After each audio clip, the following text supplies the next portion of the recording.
We're back with you.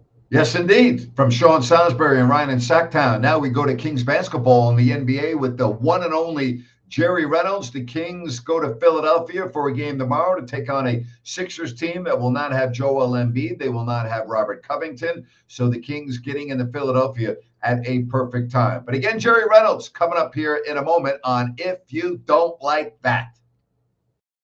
3, 2, 1, go. Sacramento miscue. Carter, stolen by Williams. And look at this. Oh, you don't like that. You don't like NBA basketball. Fox, goodbye. Oh, if you don't like that, you don't like NBA basketball. The exclamation point from De'Aaron Fox. Oh, if you don't like that, you don't like NBA basketball. Boy, that's an ESPN highlight right there. Whoa. Carlson comes in. How about this? Holy moly, Jim Bob Boley. That was a major league smush. Yes, indeed. Holy moly, Jim Bob Boley. Jerry, good afternoon. How are you today? Very good. Thank you. Thank you. A beautiful day here in Roseville. Little nippy, 51 or 2, but beautiful. All right. I'll tell you what else was beautiful. I thought the Kings game last night, yeah, they played Charlotte, but their entire approach, they didn't play well this year on the second night of back-to-backs. We've seen that. But last night, everything clicked, and it was 4 quarters. They never allowed Charlotte into the game. I was very impressed with what I saw last night.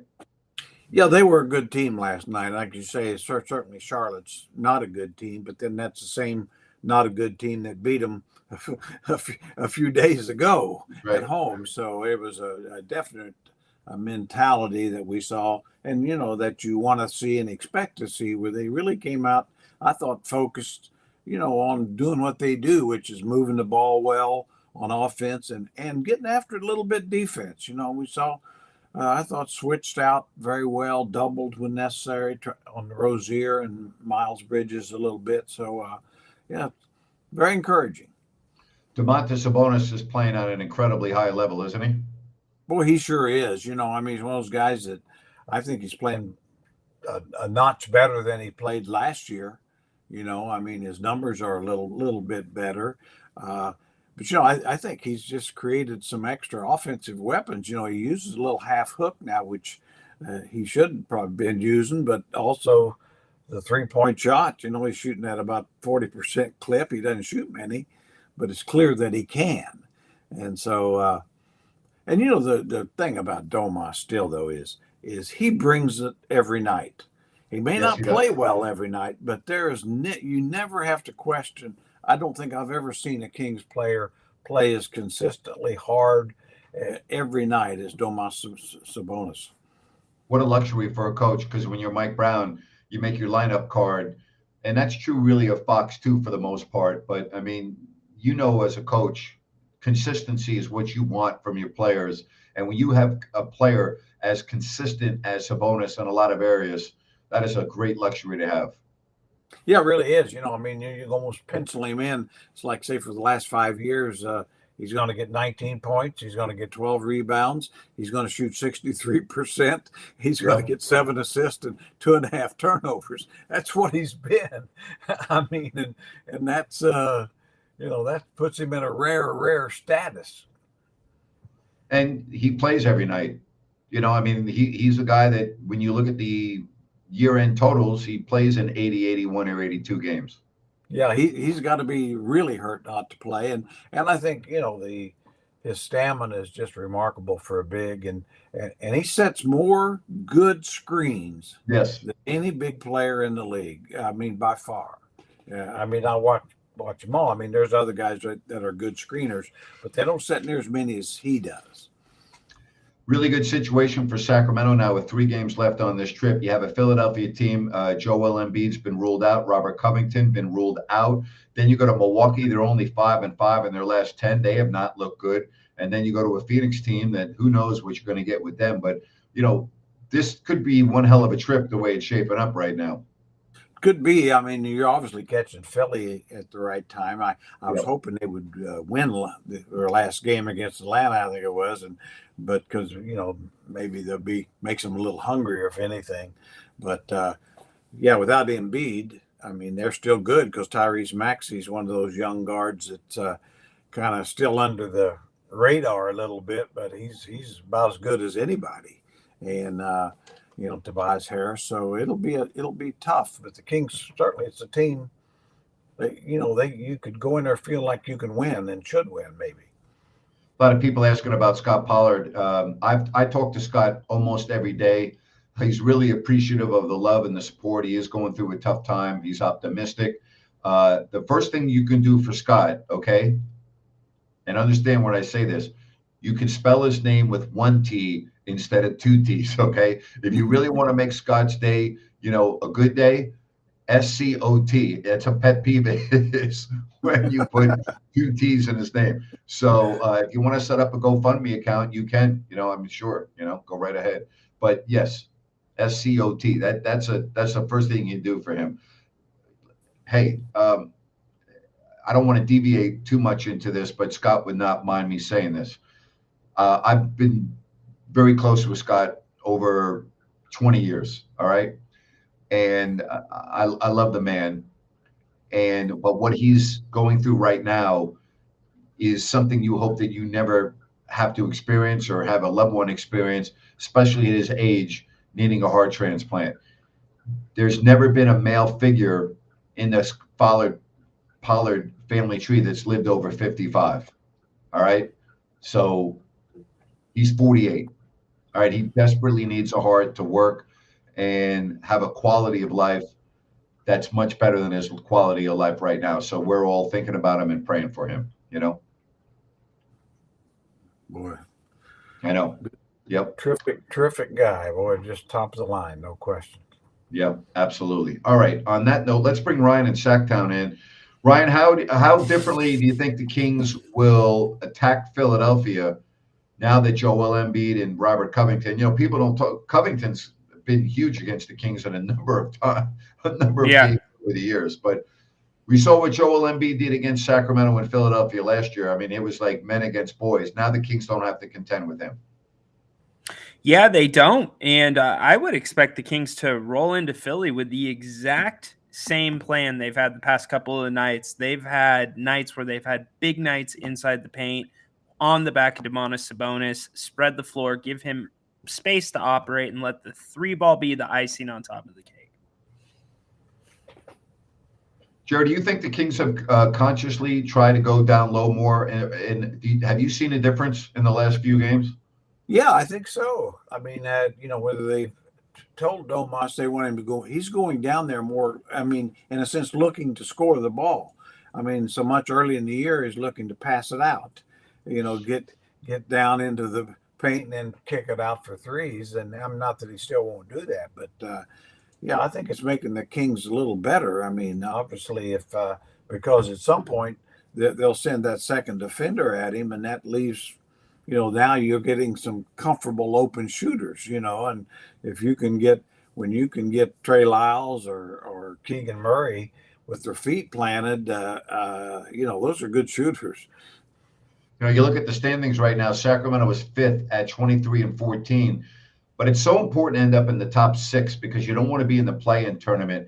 And the difference between 5th and 7th right now is only a game and a half. So, I mean, we keep saying this over and over again. Every game is so important right now with how all these teams, Rhino, are bunched up in the West. It's tight.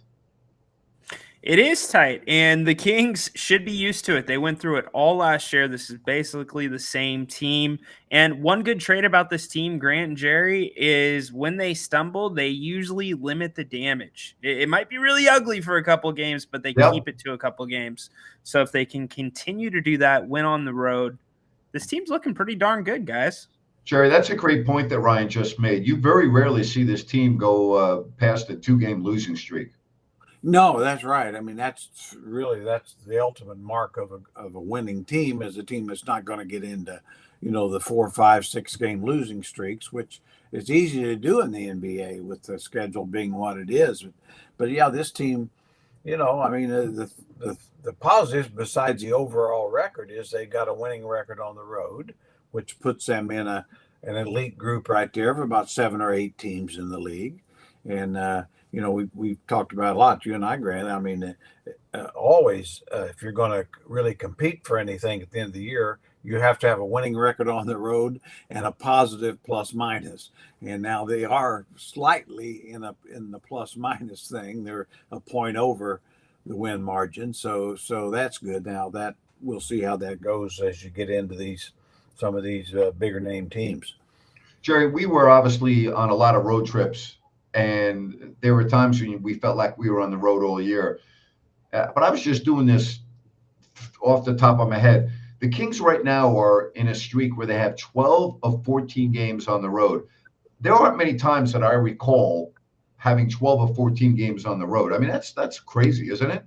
It is. I can't, I think the same thing. I can't recall anything like that. I mean, certainly I know we've been on some 7-game, maybe even 8-game, but 7-game trips, but you always come home for at least 3 or 4, and then maybe another short 2-game trip kind of thing. But yeah, this is a little bit wild. I mean, that's also true if they can get through it in reasonable fashion. Just reasonable. Obviously, they're gonna have the advantage later on. I always say the thing I like about or look at the schedule. It's like a team like Utah. They're starting to win. Well, people say, well, what's going on there? Well, mainly they're getting to play home games. They've played about 6 or 7 more road games than about anybody else in the East. It's kind of like the Knicks. I mean, in the East, Knicks are about the same thing. That's a better team than they're where they are. I mean, and they're gonna move up because they have played a heavy road schedule. Ryan, Ryan, I want to tell you real quickly before we get into this. I got a funny story talking about road games. So we were on the road one year and we got postponed in New York because of snow. So we had to make up that game. Well, the NBA decided to make up that game on a 7-game trip. Okay. Boy. We started, they added the game. Okay. The road trip was supposed to start in San Antonio on a Monday. They added the game at the beginning of the trip on a Sunday. So I am standing on the floor Sunday night at Madison Square Garden with Jerry, and we're about 10 minutes from going on the air. And I said, Jerry, can you believe that we're standing here on the floor at Madison Square Garden, and tomorrow night we're going to be sleeping in Orlando, but we have a game first in New York and San Antonio before we go to bed in Orlando?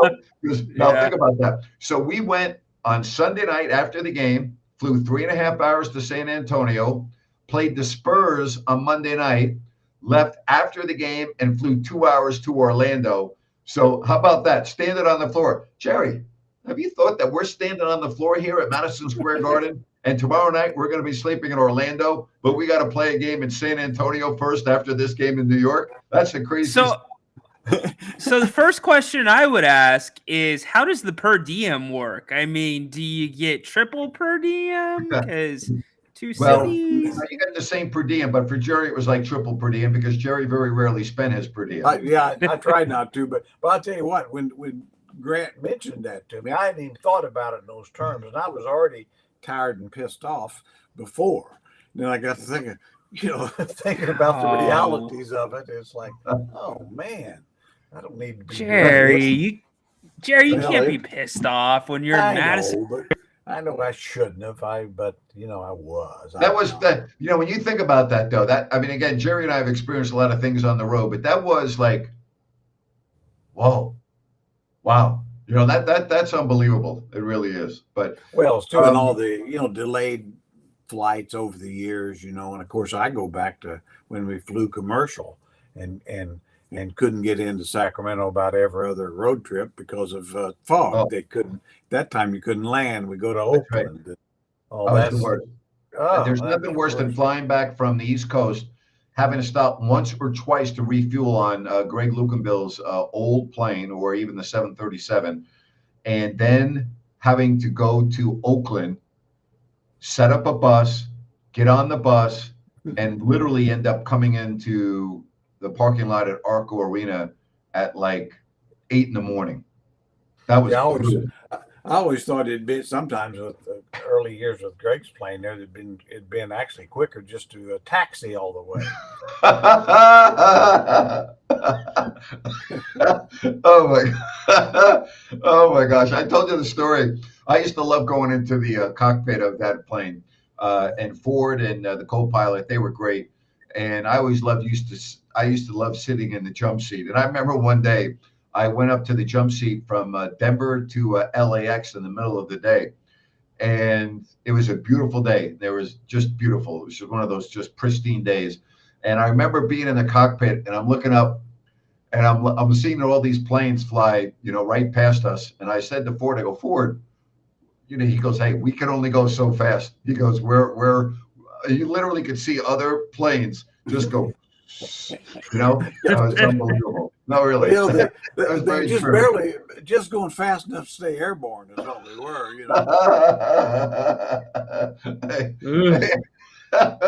I'll never forget that. I'll never forget being in the cockpit and I'm really looking at other aircraft go right by us. I'm just like, you just can't make that up. Ryan, when we got our plane, the Pistons had their plane and their airplane was called Round Ball 1. And we started flying on the exact same type of aircraft, and they called our airplane Airball 1. So we went from the world champion Pistons to Round Ball 1, and the nickname for our plane was Airball 1. Airball 1. Airball 1 and later Airball 2. Anyway, yeah, we had some memories on that. We went to we had a road trip where we were playing the expansion Miami, Orlando, and Charlotte on the trip. And I think we scored 70-something points against Miami. Then only had like 73 against Orlando. And then we went to the expansion Charlotte Hornets, and we scored only 59 points. It was Dick Motta's prevent offense. And Dick quit on the flight home from Charlotte to Sacramento. And Mitch and the guys tried to talk him out of it. And to this day, we're all wondering why the hell they try to talk him out of retiring, out of quitting. That was what I think is Wayman Tisdale was saying. He said, "That's right. Guys, we what in the world are you guys thinking? We had." He wasn't. Tizzy did say that. That's exactly right. He wasn't a real fan. Oh, Dick had a thing like if you took a shot. Okay, with more than 4 seconds on the shot clock, you were coming out of the game. It was like Dick believed in using the whole shot clock. Oh yeah. Oh, got to squeeze every drop out.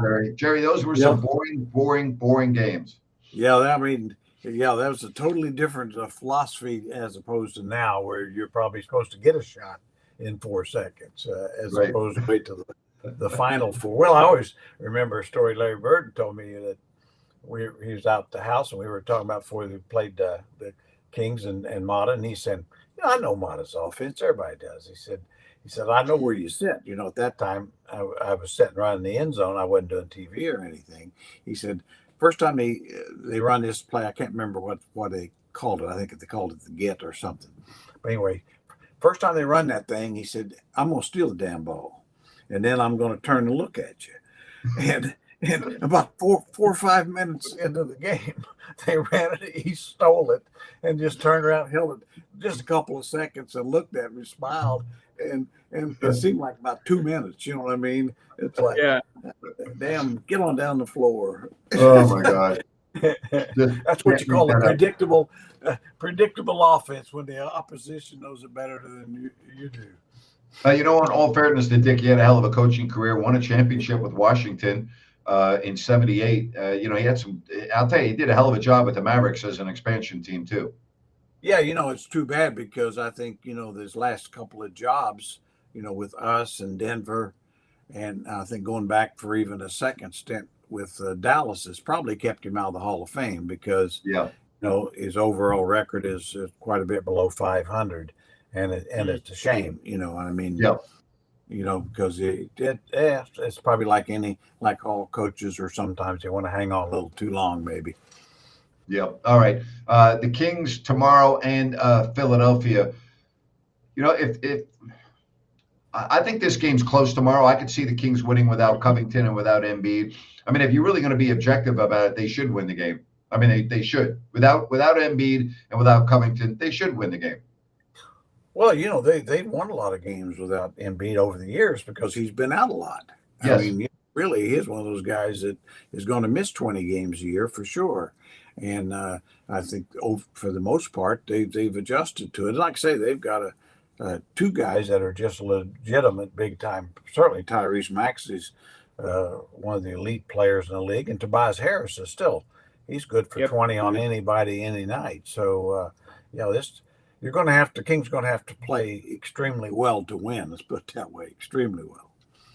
The Kings have played worse teams with less important players out, and those teams have won. Yeah. So the Sixers still are, as Jerry just laid out, a great team. Granted, the Sixers have been struggling lately. Yes. But I think what it comes down to is the Kings' perimeter defense on Maxey. That's something the Kings have struggled with all year.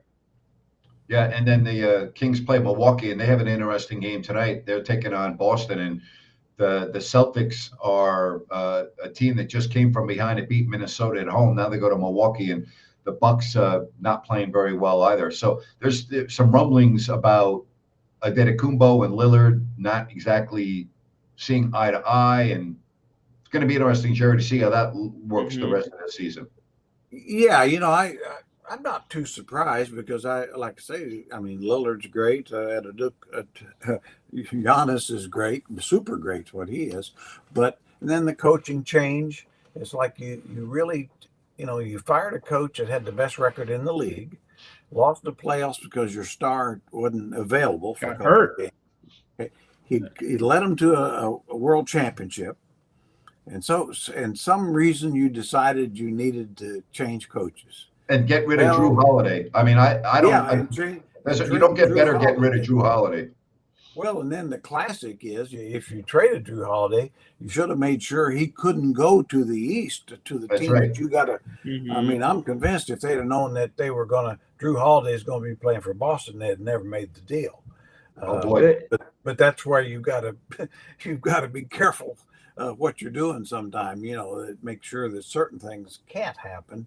But yeah, that's you know, they've made Boston better, and really Lillard is a much better offensive player than Holiday, but all around I'm not sure he's any better if as good.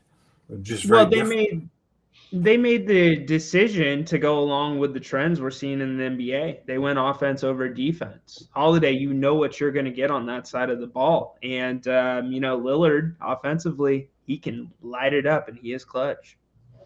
Yep. Yeah, I mean, he's one of the truly great shooters. I mean, it is also true that, you know, if he scored more, then somebody scored less, and it may not be Antetokounmpo, but it might be Chris Middleton or Bobby Portis or other guys that usually benefited from Drew Holiday.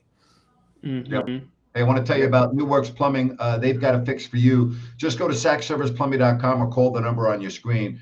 That's New Works Plumbing. Again, they're available 24/7 for all of your plumbing needs and repairs. Just go to sackserviceplumbing.com or call the number on your screen. Kings and Sixers tomorrow, which means Ryan will have the pregame show coming up 30 minutes before tip-off. Then we're back here at halftime, and then the postgame show as well. All right, here's a question for you, Jerry, from Sea-Dog. Have you been underwhelmed or overwhelmed with Victor Wembanyama's rookie season so far? Well, Sea-Dog, I've been whelmed. I don't think I've been overwhelmed or underwhelmed. I've just been whelmed. I mean, Bingo. There's times, I've watched him a good bit, and there's times when he just looks like truly the next major star in the league, and there's times when he looks just like a big, tall guy that's not strong enough to play. You know, and I do think he'll be within 3 years will be one of the elite players in the league. I really do believe that. He's got to just get a stronger lower body and a few things. But on the negative, you know, the hype that was given to him, not that he asked for it, as he was a transformational all-time great, but that's clearly not the case because, if he was Jabbar or Magic or David Robinson or Larry Bird or Michael Jordan, LeBron James, they made their team significantly better with their arrival. He hasn't done that. The San Antonio won 20 games last year, I think, and they're on a pace to win even less. So I that's all. So I'm not really trying to knock the guy because I think he'll be could be an all-time great, but you can't compare him with those guys. No, you can't. I mean, you got to be fair about it. If you're not making your team a lot better, then you've got a ways to go. I think he's got a lot of learning to go, though, Jerry. I mean, the guys he's playing with in San Antonio, I challenge anybody in the chat to name 4 other players on that team outside of him. He doesn't have that veteran or that presence to kind of learn the ropes from it. How much of a difference does that make, Jerry? Well, I think it makes quite a bit of difference. But, when LeBron went to Cleveland, they didn't have diddly. They were the worst team in the league. That's why they got him. And within a couple of years, he took them to the NBA Finals. When your second best player was Mo Williams, for God's sake. So, no, my answer, I don't think there's any. But it's also true that they won 20 games last year. Well, it's not a high mark to get to 25. I mean, it's if you're really and last time I checked, he did have Greg Popovich as his coach. So no, I think at some point you can't give credit where it's not due. You can give credit for what he's done. Well, yeah, he's not the best rookie and most valuable rookie in this class anyway. That's Chet Holmgren. No. Yes, agreed. And he's made Oklahoma City better. Now, will he be better than Wembanyama in 5 years? I don't think so at all. but so basically whelmed. I'm whelmed. Speaking of Oklahoma City, are we ready to just say, they are who they are? I mean, they're 25-11. There have been a lot of people across the league that said, they're going to come back down to earth. They're not coming back down to earth, okay? They continue to win at a high clip.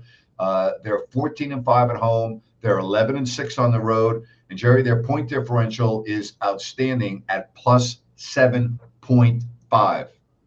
I think they're the real deal, Jerry. Well, that to me, there's two things, as you pointed out wisely. I mean, the point differential and the road record. Yeah. You can't do that by accident.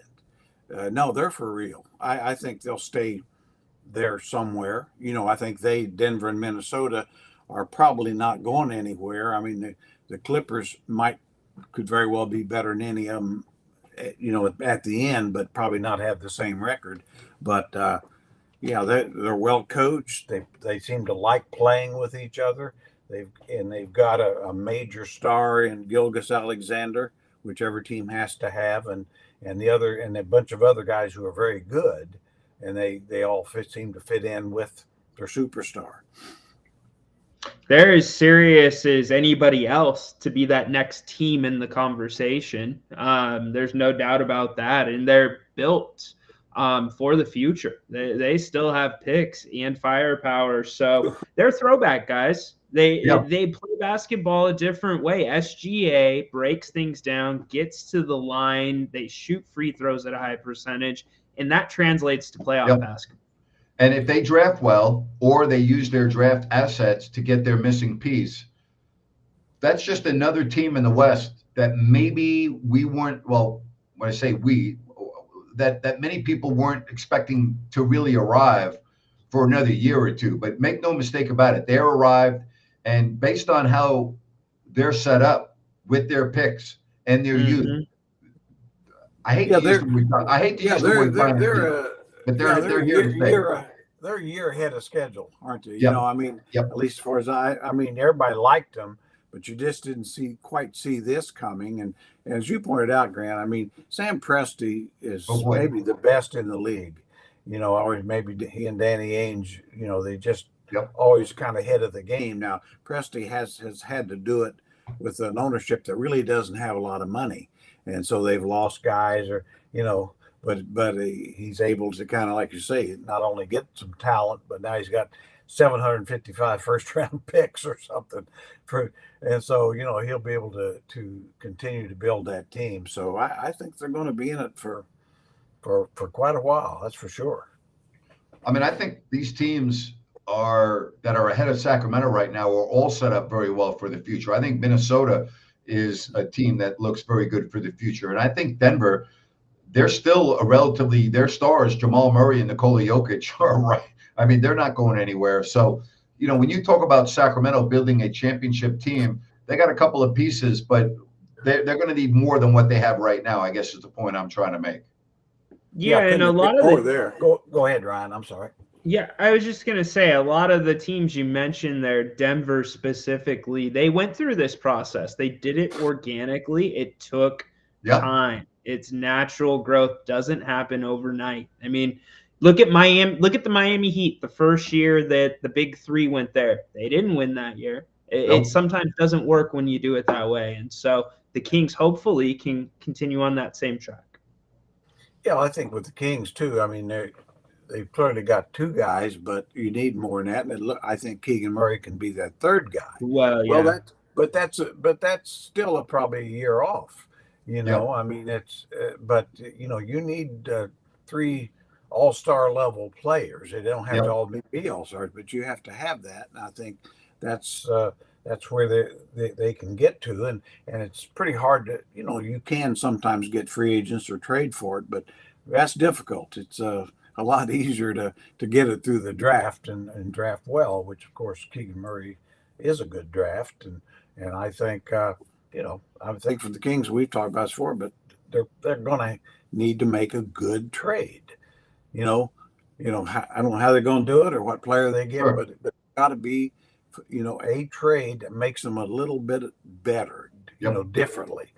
I'd say like the old Corliss Williamson for Doug Christie trade. Well, Doug's wasn't really a better player than Corliss, but he was a better fit, and he's what they needed. They didn't need Corliss anymore. They had Peja, and so, but they didn't have anybody like Doug, and that's how I kind of see this team a little bit like that.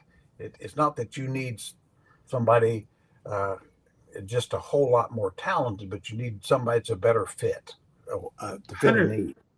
100%, Jerry. And I don't think, Kings fans, sorry to disappoint you, Monty McNair is not going to make a move to make a move. I think what we've seen from him is he is very calculated. Nothing leaks out of that front office. But what's interesting to me, Jerry and Grant, is what's going to happen with this trade deadline, because as we get closer, teams are starting to fall more and more apart, which means more and more players may become available, which now makes this move for the Kings all that bigger. So it's really interesting. I mean, you've seen what's going on in Memphis now, right? Yep. Well, Memphis is in trouble now, especially with Marcus Smart being out. Morant's out for the year. No trouble, though, with Bennett's Restaurants because they are consistent with their prime seafood and steak.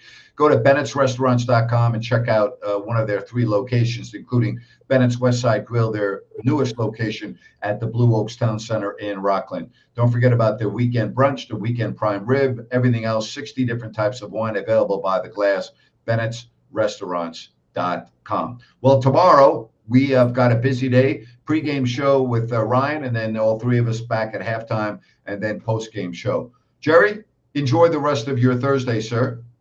Well, I'll try to, and you guys, just do the best you can to come back tomorrow and give 110%, like I know you will, and absolutely, maybe we'll just have a nice road win tomorrow. That'd be really nice, wouldn't it? We'll be here talking about it. Ryan, appreciate it, buddy. We'll talk to you tomorrow as well. Sounds good. Thank you, guys. And to you, thank you for joining us right here on If You Don't Like That. Make it a great rest of your Thursday. We'll be back here tomorrow. So long, everybody.